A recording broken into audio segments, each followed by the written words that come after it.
When a band was hired to play at a Russian nightclub, they thought they were just going to have an easy gig. Instead, they came face to face with a bizarre mystery. And then we take a look at a cult in modern-day America that local authorities blame for almost 100 deaths. They're still in operation today, and one of my listeners used to be a member. We'll hear her story today on Dead Rabbit Radio.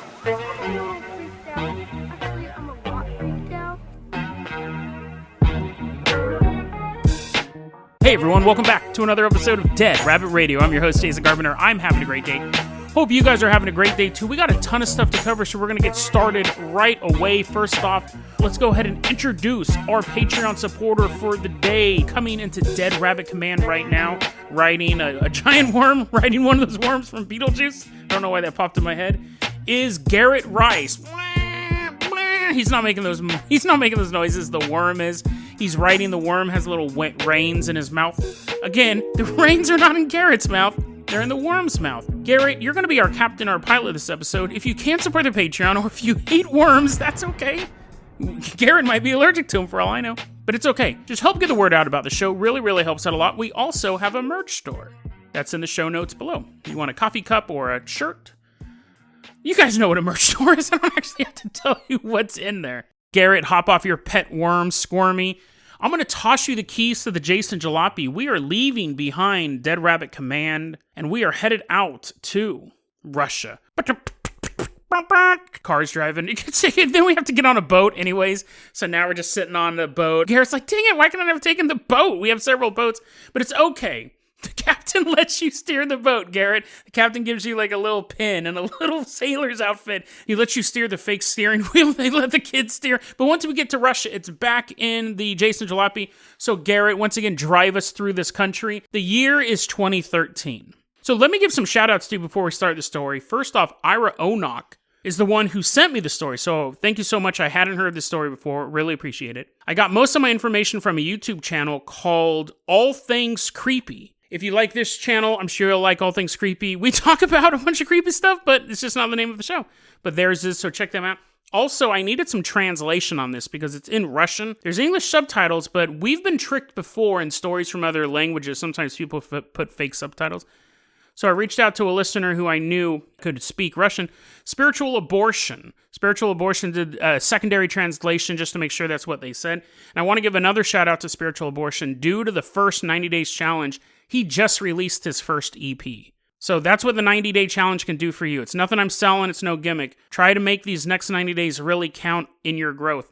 It was the kick in the pants he needed, he said, to get his EP done. I'll put a link in the show notes to one of his music videos. It's not safe for work. It's sludge metal. So I can't understand it anyways, for all I know. Maybe it is safe for work. Maybe it's about work. Check out his channel. It's amazing that he got that album done. And just think about what you can do for these next 90 days to be a better you as well. Garrett, go ahead and stop right here. We're standing outside this Russian nightclub. Now, what happened was back in 2013, there's video footage of this. A band is playing some music. The power goes out. And this video footage you're seeing of the audience, the power goes out, and yet there's like a split second. All of a sudden, you can see 3 pairs of glowing eyes. Everything else is pitch black. The headline of this YouTube video, glowing eyes caught on tape at Russian nightclub. I'm like, okay, I appreciate it. I don't want to be super dismissive. No one's going to send me stuff. Iris sent me this. I watched the video, and I go, okay, glitch. You guys don't understand how much stupid reptilian footage I have to watch because of this job. I watch every time somebody glitches in a video, I have to watch it. This one might be the real reptilian. Did you know Barack Obama was a hologram? Barack Obama's a hologram now, which I love the idea that we have the capability of creating AI perfect holograms, and reptilians can perfectly disguise themselves, but the camera at MSNBC can foil this entire plot. Like, they've perfected this alien technology. It's lasted throughout the millennia across the galaxy. But somehow some cameraman can butterfinger a button, and all of a sudden, Anyways, so you know what? I actually want to do something. I would like to meet somebody who believes that this is real, that this phenomenon in the video, digital, what it is, it's like artifacts. It's artifacting in the movement, in the face. It's totally explainable. I would love to meet someone who believes that, and I can replicate that on them. Would they think they were a reptilian? You could replicate that effect, and would they be like, oh no, they're clawing their face off. You're like, the joke's over, it's just a prank. They're like, all reptilians die. But anyways, I watched the video. I saw the people's eyes glow. I go, it's artifacting, it's something like that. But as the video continues, because I don't just poo-poo it. I mean, I poo-pooed it then, but then I kept watching the video. There's a clip of a guy in the band, the lead singer in the band, and he's like, we saw it too. We were standing there, we were playing the music, the power went out, and I looked out into the crowd, and I saw a bunch of glowing eyes. So it was more than just the three, and it wasn't a video artifact thing. It was live. People standing there, no video cameras, just their eyeballs, just nature's video cameras, aka the eyeball. They're seeing it. He says the whole band panicked. They left the show. Now, the interviewer goes, who was at the party? And the guy's like, yeah, right. Because these were the richest of the rich. This was a private elite party. There was also a testimony from a supermodel named Natalia Voidanova. And the band guy was named Sergei Chernov. He's actually a really big, like, ska musician. This wasn't just some hobo who showed up with his ragtime band of animated bears. This was like a really well-known ska musician in Russia. He's been around for years and years and years. This is like a blip in his career. Like when you look him up, when you type in his name, you have to type in like his name and then glowing eyes, because normally it's just like articles about his musical career and his different bands and stuff like that. So this wasn't his claim to fame. So that does make the story more valid, that you have this high-profile guy, and then you have this high-profile supermodel who was in the crowd as well. And she said, yeah, I was standing there. She's at a totally different angle, and she turns and she can see people's glowing eyes in the pitch black room. So we have 3 different witnesses. It's really important when you look at this stuff. We have 3 different witnesses, all from different angles. One witness is the band. So there's like actually 5 witnesses there, but they're all viewing it from the same angle. They see it. Then you have someone in the crowd turn and look from her angle and sees it. And then we have the video footage, which shows it. So there's a lot of conspiracy theories about this. And you would have, All Things Creepy went over these, so I'm kind of cribbing on his notes, but it's a really cool channel. You should check it out. I'm sure you guys are already familiar with it. And it's the same thing that you would guess. As I'm telling this story, you probably came up with these theories as well. Aliens, that these are some sort of hybrid alien creatures. Androids, that's not the first thing that would pop in my head, right? I think androids are pretty low on the list. The Russian C-3PO, he's a gold robot wearing a gold chain, unbuttoned shirt, dress shirt made of silk. I don't know, I would really want to think of androids. That would be way down on my list. But aliens, androids, or demons would be one that would pop up, like demonically possessed people making their eyes glow. But then we get into something that's a little more likely.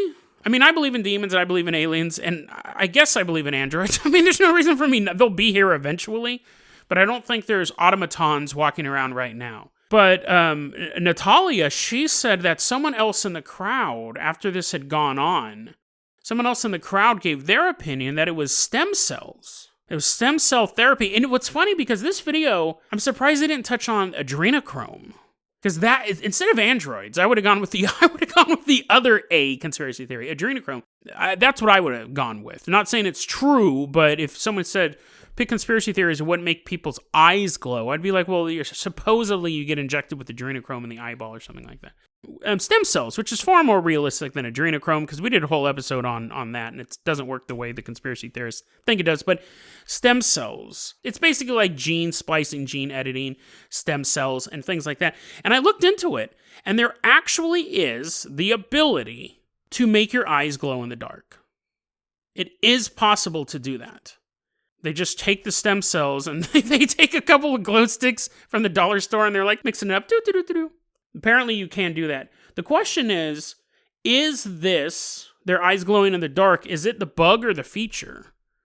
Like, it could be something that these incredibly wealthy dudes are doing this because it's cool to make your eyes glow in the dark, or it could be they are receiving some sort of life-enhancing or super strong Russian soldiers, and the side effect is your eyes glowing.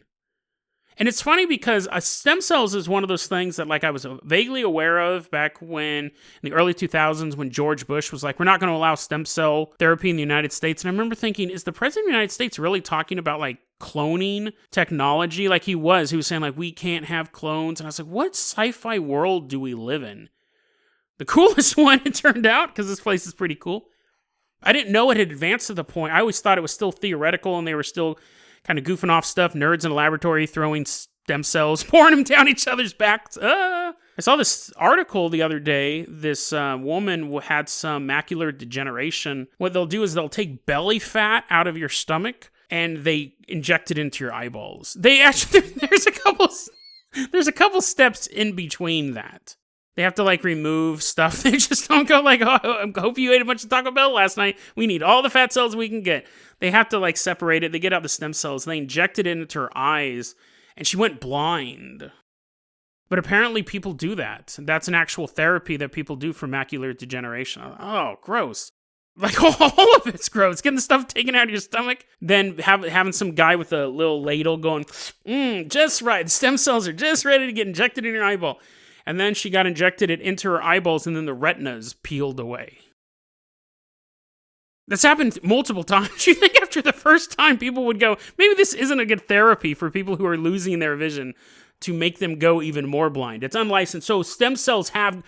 That's the thing, when I watched this video, I was like, yeah, but stem cells are still like theoretical. No. They're actively being used. They're being injected into people's eyes as we speak. So it's possible that these guys just thought it'd be really cool to have glowing eyes, so they could have other things going on, and this is the side effect.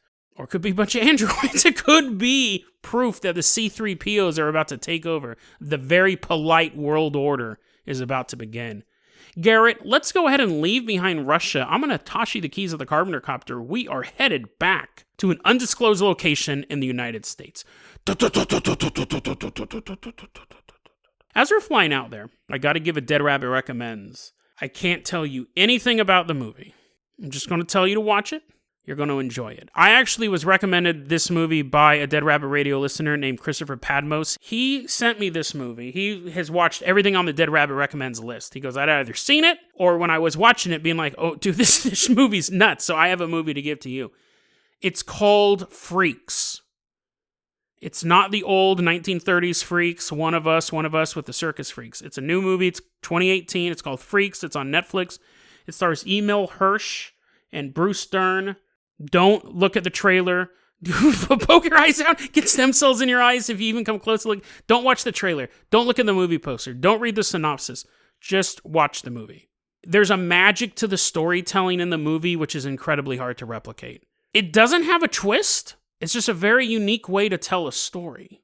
Like, you start that movie, you don't know the genre. If you don't know the genre, all conventions are gone. Because if it's a romantic comedy, you know certain things are going to happen. If it's a drama, certain things are going to happen. You go in, you start the movie, and here's a little fun game. Because after I finished it, I go, that's fascinating. You watch that first scene, and then you just pause it for 20 seconds, a minute, and imagine what the last scene of that movie is going to be. And then start the movie up again. Again, it's not a twist. It's a really interesting thing. It's not a twist, but you have no idea where things are going. And it's one of those rare movies, and I've only seen like this done 2 or 3 times. Each scene basically informs what happened in the scene before it. You watch a scene and you don't really understand what's going on. It's not an art house film either. It's so amazing. It's each scene of the movie, you watch it and you go, very interesting. The acting's great, all this cinematography's great and everything like that, but I don't know what's going on. And the next scene gives you a little bit of information that makes that first scene make sense. And then that third scene gives you a little bit of information that makes that second scene make sense. It is so dope, dude. I normally include the trailer in the show notes because people sometimes have a hard time finding the movie. I'm not doing that. I'm including a clip from IMDb of one scene near the beginning of the movie. If you're on the fence, watch that scene. It gives nothing away. It's just that scene. I showed it to Sabine, and the first thing she goes, that acting. I was like, I know. Just in that 2-minute scene, you're like, these people know their roles. It's brilliant. Freaks. Christopher, thank you so much for sending it over. I'm recommending all of you this weekend to watch Freaks 2018. It's on Netflix. I'm sure you can find it other places. But if it's black and white and shows a bunch of circus freaks, that's not the movie I'm recommending. That movie's okay too, but check out Freaks. Carpenter copter. Garrett gets ready to jump out of the Carpenter copter. I'm like, no. Don't watch it yet. He's about to jump out and parachute home. Watch it. Don't watch it yet. Watch it at the end after this episode. But Garrett, go ahead and land us at this nondescript house in an undisclosed location. And here we're going to meet a Dead Rabbit Radio listener. Now, this listener said I could use this story, and she said I could use her name. However, I am going to change her name just to be safe. So we're going to call this young woman Bella. And Bella has a story to tell us. Back in the 1950s, there was a man named Hobart Freeman. He's just kind of drifting through life. High school dropout. He suffered from polio at an early age. It left him with a permanent limp. I'm not saying that I'm like, oh, you got a limp, you're going to drift through life. I know a lot of people who didn't graduate high school, they're doing just fine. I know a lot of people who have limps that are doing just fine, but he just couldn't get it together. But then he got a calling, the highest calling. He got a call to serve the Lord. Right before he was baptized, he has a heart attack, and he survives it. Otherwise, that would be a really short story. Come back tomorrow, guys. He has a heart attack, he survives it. And it's almost like it clicks something in his head. God is going to heal me, guys. I don't need this stuff. I don't need this wheelchair. They're like, sir, you have that horrible limp. He's like, I don't need this stuff. God will heal my heart. I don't need this heart medication. And he literally threw away his heart medication and then suffered massive chest pains for a while, but they went away. So it made him think I made the right decision. Oh, my heart. And they're like, dude, just take one pill. He's like, no. God doesn't want me to take a pill. He starts this whole thing that you don't plan for the future because that's going against God's will. See, God has a plan for you, and God's going to take care of you. You just pray, and you believe in God, and he will provide for you. Now, that is that belief is normal across most religions. That prayer and devotion is part of it, and it's this relationship with God. But he's like, get out of the way, other religions. Get out of the way. He's pushing everyone aside. He's doubling down. He's tripling down on it. Don't save up any money. God will provide for you in the future. And people are like, I guess, yeah. Don't buy insurance on your house because God's not going to strike it with lightning or it's not going to catch on fire. And people are like, oh, wait a second. This might be a little... And don't go to the doctor. You don't need to go to the doctor. See, going to the doctor is showing you don't have faith in God. Some guy's like, what about my gout? He's like, I don't see gout. Your feet are totally normal in the eyes of God. The dude looks down, his feet are all swollen. He's like, I don't know about that. And Hobart's like, it's all, like, you have these diseases. Look I have this polio leg, but God someday will heal my polio leg, and then my devotion will be repaid. And everyone's like, I kind of guess that makes sense. Now you go, Jason, you're just talking about this wacky belief that is mainstream. A lot of people say, have faith in God, he'll take care of you. Let me read, which is true. That is a component of faith. There's also a component of logic. I know a lot of religious people who have life insurance and have insurance on their homes. Let me read, this is the difference between these beliefs. Let me read you this. Barbara Klaus, the health nurse for Kosciuszko County, Indiana, which was where his church was situated. And it was worldwide at this point. They had satellite churches all over the place. Not cool satellite churches like Cobra Commander living up in space, but just like little churches here and there. She gave this speech to the County Board of Health on October 23rd, 1974. Check this out. Quote, diabetics were not taking their insulin, and pregnant women were receiving no prenatal or postnatal care. They are laying, this is going to get grim here, guys. They are laying dead babies and live babies next to each other on the altars and praying over them to get the live babies to bring life back to the dead ones. There was one woman in our county praying over a baby for 4 days before the funeral home got a hold of it, unquote. I'm going to apologize because I realized I gave you no lead up for that. I'm making all these wacky jokes about people with gout, and then I dropped the hammer. I apologize for that. But that's this level. It's not just people going, oh, I pray for a safe journey. I hope that my son is able to get to his destination. You also make sure that his car is tuned up. You're not like just cutting the brakes. You're like, God's in charge now, baby. You have to have logical things. They're not taking prenatal. They're not taking postnatal. This group went on from about the 60s to now. I mean, they're still around. I don't know how huge they are now and how much of the believers are now, but you can watch YouTube videos. I'll include one in the show notes of people who survived this cult, and I'm going to tell a story real quickly about one of our listeners that did this as well. But it got to the point, it got so bad that basically they blame Hobart Freeman and his faith assembly for 100 preventable deaths. And it got so bad in the state of Indiana, he was eventually charged with negligent homicide. Women in his congregation had a 60 times more likely chance to die during pregnancy than the general population.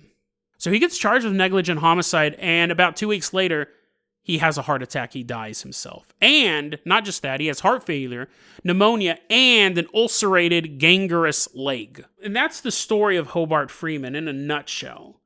Because I wanted to give you some context for where we're about to go. And when you have cults like this, sometimes you have really small cults, 10, 15 members, and they ruin their own lives. Maybe it's one of the cults we cover on the show and they kill someone, they kill an outsider, they do a sacrifice, then they're ruining other people's lives. This faith assembly had 10,000 people in it across the world. So you had a ton of people involved in this. And it's one thing to join a cult. It's another thing to be born into one. This is Bella's story. So Bella was born on a hot day at the beginning of July. And she had 11 siblings. But she only knew 8 of them. The other ones died. 2 at childbirth, 1 at age 6 months old. So we're already seeing an issue with the children dying off very, very early. Her father was a devout member of the faith assembly. So was her mother. And the children were homeschooled.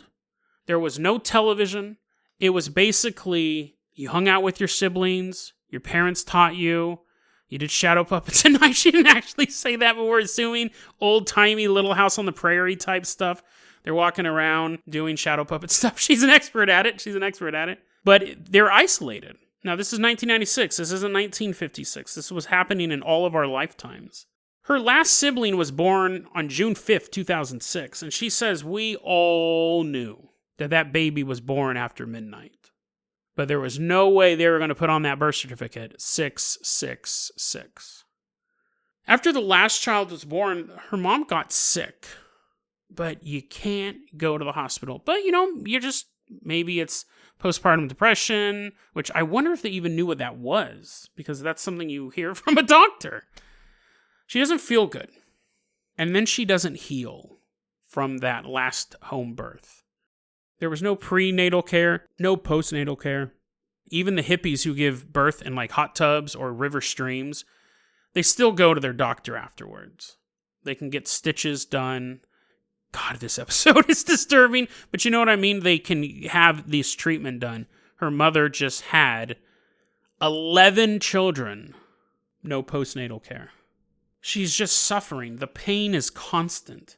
No pain medication. No treatment. She is just withering away in her home. She has 8 surviving children. One is less than a year old. She has to take care of all these kids. She has to homeschool them. And she is in physical agony because of Hobart Freeman's teachings. By May 2007, she couldn't deal with it anymore. She broke one of the most important rules laid forth by Hobart Freeman. You have to have faith. God will take care of you. She called up her mother-in-law. They took her to the hospital. Here's a quote from the email that I received. Quote, "It didn't take long for them to find out the source of her agonizing pain. A tumor of cervical cancer the size of a 4-month-old baby inside of her, with limbs wrapping around her organs, shutting down her system. They got her one treatment before she decided that she was to come back home and to trust God." That was in May of 2007. By August of 2007, Bella said she could smell her mother's body rotting. Nothing helped. And they really weren't giving her anything. Pray the pain away. She would scream constantly. One night, Bella's older brother was woken up when he heard the back door slam. And he ran out of the house, followed his mother, and got to her just in time. She had taken a knife outside with her and was ready to end her life. After that, she was put into a hospice, separated from her husband, separated from her kids. Just a few days later, she passed away. After she died, her husband, Bella's father, had the body cremated, went home, and burned all the possessions of his wife. The memory was gone. He ended up becoming an alcoholic after it. The children, Bella said, we are all basically illiterate. And by May 2008, so half a year after all of these events, Child Services come and they remove the children from the house. Bella's doing great now. She's doing perfectly fine now, but this was her upbringing. It's fascinating to look at a cult in this perspective. The email that she wrote, it's different than, because it was to me. She's a listener of the show, so it was a message to me. And it was interesting to read it like that. I've read accounts from cults, and I've watched YouTube videos from people who have escaped cults. There's something different about it when someone who was involved in a cult, born into it, she had no choice, and writing to me. And she had written to me before as well, just talking casually. So it was an interesting thing for this to come out. To read this account from somebody that you had been talking to, and then they feel comfortable sharing a story with you. And you can imagine this story played out at least 100 times in the Faith Assembly. 100 families went through this. Hey, how's Uncle Joey doing? Last I heard he had really bad diabetes, and he had the worst. He had diabetes 3. And someone going, oh, he stopped taking his diabetes medicine. What? Yeah, he threw it off a cliff, and a bunch of ants showed up. I didn't even know they liked insulin. Why? Well, because he is following Hobart Freeman. His Faith Assembly has been tied to at least 100 deaths. You have to wonder about all these families. The mother goes out to the barn. They're ready for their new little baby brother. They're going to have so much fun playing with the baby brother. And then a couple hours later, the mom comes back. There is no baby brother. That happened. That story happened. And it happened over and over and over again, at least 100 times. Those are the ones they could calculate. Those are the ones they knew of. In some ranch out in the middle of nowhere, far away from Indiana, where they're not paying attention, that no one knows about this cult outside of the people in it, none of the local authorities, and you have people suffering and dying, and nobody knows why. It's tragic. Hobart Freeman, his legacy is one of death. There are still people who follow the Faith Assembly, and they could probably say, well, you know, we have these good beliefs and stuff like that. We do this community service for the Lord and all that stuff. Fine, that's awesome. But it's still a legacy of death. It's still a legacy of death. And not only a legacy of death, a legacy of preventable death. Hobart Freeman's teachings convinced a woman that she could rot in front of her family for months on end, and it was all okay. Tomorrow, God will cure that. I believe God gave us medicine and gave us the intelligence to figure these things out to prevent this. I think both can be applicable. You can have faith and have faith in that your doctor is going to heal you. To Hobart, that would be heresy. He doomed Bella's mom to not only die, but to suffer for months and die. To bury her children and then die. And to convince her husband that her memory was worth nothing after she died. Hobart Freeman's legacy is a legacy of death. And the terrifying thing is, he's not the only one out there. There are many other people who believe they have the answer. And there are even more people who are lost and looking for any answer. When these two groups of people meet, tragedy and chaos are the only result. deadrabbitradio@gmail.com is going to be your email address. You can also hit us up at facebook.com/deadrabbitradio. Twitter is @deadrabbitradio. Dead Rabbit Radio is the daily paranormal conspiracy and true crime podcast. You don't have to listen to it every day. I'm glad you listened to it today. Have a great one, guys.